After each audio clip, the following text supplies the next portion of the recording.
Hey guys, welcome back to Contest Prep University. Joe Klemczewski and Adam Atkinson. We are talking about how to avoid burnout, this time transitioning for episode 2 into exercise variety. And as I was speaking in the last episode about the resistance I get from clients, here's another one on the training side, Adam, in that it used to be, I guess there's probably an era where people thought like, quote, muscle confusion was important. And so you just go in and you eclectically, if you didn't have a new set of exercise or things to do every workout, that was not the right thing to do.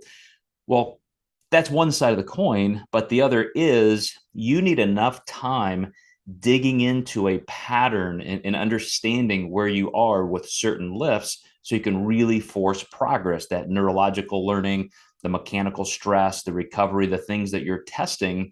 Again, two sides of the same coin, but you need to have probably the right kind of micro, meso, and macro cycles and understand the same thing.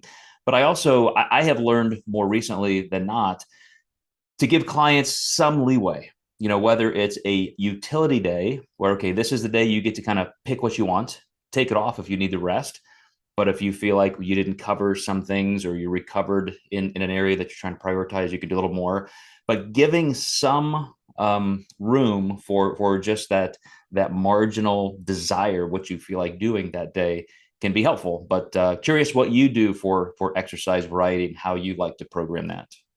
I like what you said about giving some freedom. I feel like a lot of my clients are type A, and maybe I should try to explore that with them more on like an intuitive training day, almost to speak. But I also don't want them to feel like I'm being lazy on a day of the week on their training either. Typically what I do is I do a 2 week rotation. So they have week 1, week 2. It may be a little bit longer than that if I maybe want like, a leg day every 10th day or something like that. Maybe someone that doesn't need to grow their legs that much.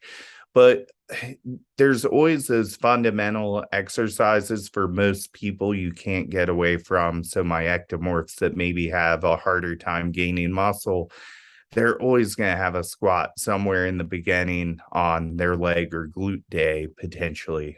Maybe always a deadlift, some type of press to affect the anterior head of the delt. If it's a bikini competitor, we may even throw some bench press in there for some upper chest thickness. So those are my almost non-negotiables. Like we're always going to have a protein, carb, and fat allowance.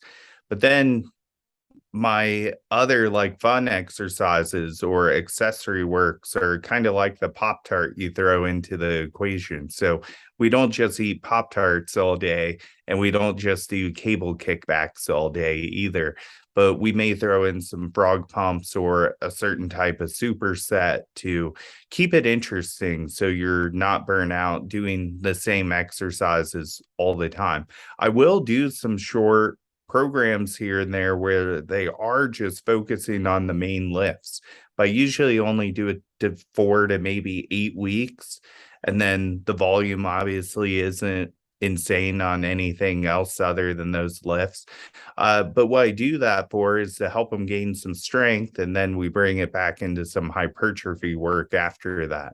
I find that that works really well, but you really do need that variety. And I see a lot of coaches post, well, this is a dumb exercise. Well, it may not be the best exercise, but it's also, what am I going to do? Have them squat and hip thrust every workout all the time? Like, who actually is going to be able to endure training like that?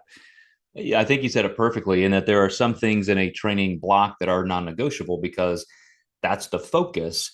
And I also like what you said about clients who are type A. They want the marching orders. They want to know. I mean, you get all these messages back, like how many sets you want me to do, how many reps, this, that, like for every little bit of minutia. It's like, dude, it's okay. Like just some of the workout, you just have to do what you feel because it's floating, it's dynamic. I don't know how you feel every day and every week. But that's where I like to think some of those accessory movements, like you said, Adam, you could literally pick anything. You've got your core movements down, the premise of the workout, maybe high strength, high intensity, hypertrophy, something. And that's like there's some margin for you to just do what you feel you need to do. And I realize some clients don't want to hear that. I get what you say, like it could appear lazy if you're not programming every single thing, but I think that's where we need to go, and that's part of inducing a layer of flexibility that avoids burnouts. So in the next episode, guys, we're going to talk about how to do this with food. Stay tuned. We'll see you next time in Contest Prep University.